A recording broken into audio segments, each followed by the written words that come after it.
Hello and welcome to Mission World Cup, this special series on DailyO where we are building up to World Cup 2019 and looking at Team India's performance and analysing it. Well, 2 matches done, 2 matches won. Team India needs another 8 and they will be world champions. Before I assess what's happened so far, just let me take you back in time because I saw the World Cup live in 1983. That's the first time India won the World Cup, of course, famously. But remember, then no one gave India a hope in hell. India had only won 1 match in the first 2 World Cups between 75 and 79. We won 1 game, that too against a lowly East African side. Contrast that with where we are today. Now we are favourites. Every match that we go into, we have this sea of blue that covers the stadium. There's the stereophonic sound of television cameras all over, encouraging the men in blue to go and conquer the summit. You would have thought that would put a lot of pressure on Virat Kohli's team. In a strange way, and this is the big change that's taken place in Indian cricket, the team seems to revel under the pressure. After all, when you've been in front of 50,000 crowds playing the IPL, then what's 15,000 in England? Think about it. The Australians have won 4 of the 5 last World Cups, but were comprehensively outplayed by the Indians. We outbatted, outbowled, and yes, to an extent, even outfielded the Australians. Could you have ever imagined an Indian team outfielding the Australians? We simply had better death bowling, led by Jasprit Bumrah. We had a better opening partnership with Shikhar Dhawan, Rohit Sharma, and indeed a better batting lineup. We even had better power hitters in the likes of Hardik Pandya, and we certainly had a better spin combination in Chahal and Kuldeep Yadav. That, to my mind, summarizes just how far Indian cricket has come. It's not as if the Australians have fallen, it's just that Indian cricket has risen. And at times, I think we don't appreciate the nature of the change that has taken place. How many sports in this world can we say we are truly number one? Actually, in cricket at the moment, we are the best test side. And to my mind, we are probably the best ODI side as well, although England may dispute that. But we've demolished the South Africans and we've demolished the Australians. And therefore, I think this team, in a sense, is on what you call a roll. A momentum has built in. And they're playing cricket with a smile.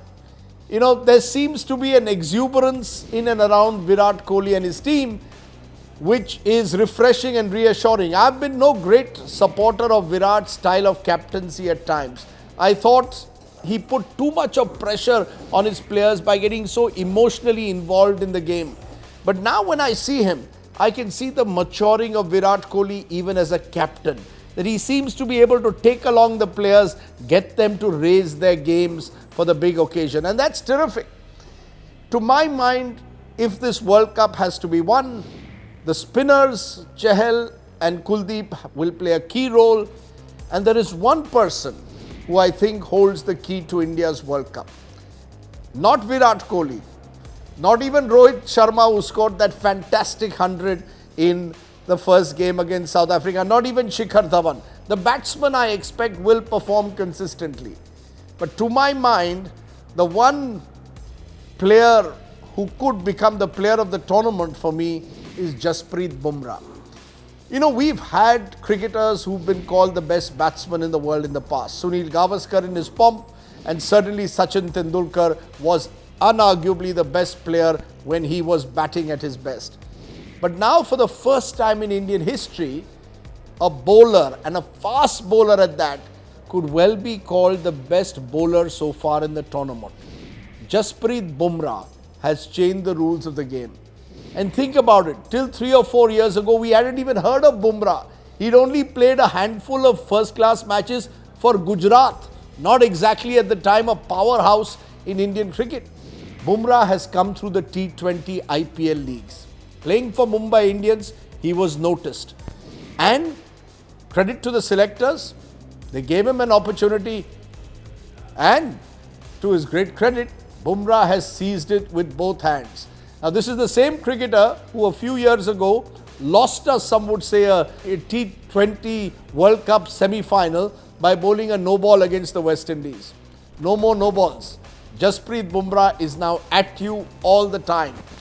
He is a bowler who's impossible to get away, especially in the death overs. So if there was one cricketer that I had to pick from these early matches who I think will transform Indian fortunes, it's not just the batsmen who I have great faith in, especially Rohit and Virat, but to my mind, Jasprit Bumrah has the kind of X factor that could transform India's World Cup.